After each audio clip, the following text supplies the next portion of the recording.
ఇదే టైంకి దయ్యాలకు ఒక అండర్వేర్ ఏజెంట్ గురించి ఇన్ఫర్మేషన్ తెలుస్తుందండి. అదే టైంకి షిప్ కెప్టెన్ కూతురు ఎంగేజ్మెంట్ అవుతూ ఉంటుంది. ఫ్యామిలీ ఫ్రెండ్స్ అందరూ వచ్చేస్తారు. పెళ్లి చేసుకుని హ్యాపీగా ఉంటే అదే 10,000.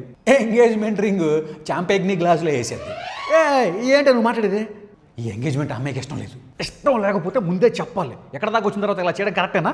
మోనికా బెల్లుచి ఎగిరి వచ్చింది, కథలే కథం తొక్కే సునామీ తెచ్చింది. కాదయా పాప, మా అబ్బాయి ఫ్యామిలీ పరుగు.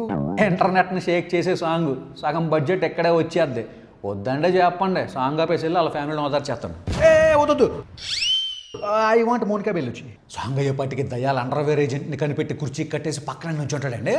సైమన్ సుత్తి పట్టుకుని వచ్చి పెడేయాలని కొట్టేపాటికి బ్లాక్ స్క్రీన్ వేస్తాడు. ఎవరిని కొట్టారో చూపించకుండా బ్లాక్ స్క్రీన్ వేసే ఉంటే ఖచ్చితంగా పక్కన దయ్యాలుగానే కొట్టుంటారు. ఆయన ఎందుకు కొట్టారా? ఆడు నమ్మిన బంటు కదా. రాసేసుకోండి, మీరే రాసేసుకోండి. ఇంక మేమెందుకు ఎక్కడ వెళ్ళే పచ్చరేయలే పెత్తపరిగలే అని చెప్పి ఇది తిరిగి అమ్ముకుంటా ఉంటా. రైటర్లు అంటే జోక్ అయిపోయింది. ముంచిన ముగ్గులో మందేమైంది. ఇక మీద డెడ్ బాడీస్ని బూడి చేసే పని నేను చూసుకుంటా, నువ్వు వెళ్ళిపో అనగానే ఏం సార్ ఇందులో మీకు డబ్బు బాగా వస్తుందనా?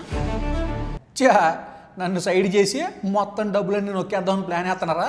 నథింగ్ డూయింగ్ అంటదండి. ఇన్స్టాగ్రామ్ సబ్స్క్రైబర్ల ద్వారా వచ్చే డబ్బులు సరిపోవట్లేదా?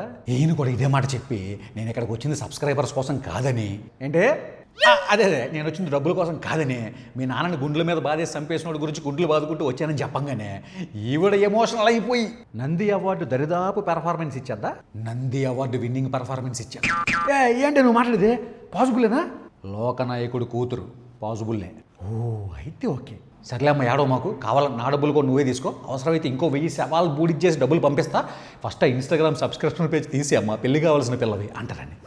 నీకు ఉంద గట్టిగా. ఇక్కడ సైమన్ పిలిచి ఫ్రెష్గా 2 డెడ్ బాడీలు వచ్చినాయి, బూడి చేసేమని పురమాయం చేస్తాడండి. ఆ డెడ్ బాడీ చూసిన సూపర్ స్టార్ షాకింగ్ అయిపోతారండి. ఆ డెడ్ బాడీ మరెవరిదో కాదు, దయాలని మెంటలకి పెట్టి ట్విస్టింగ్ చేద్దాం సార్.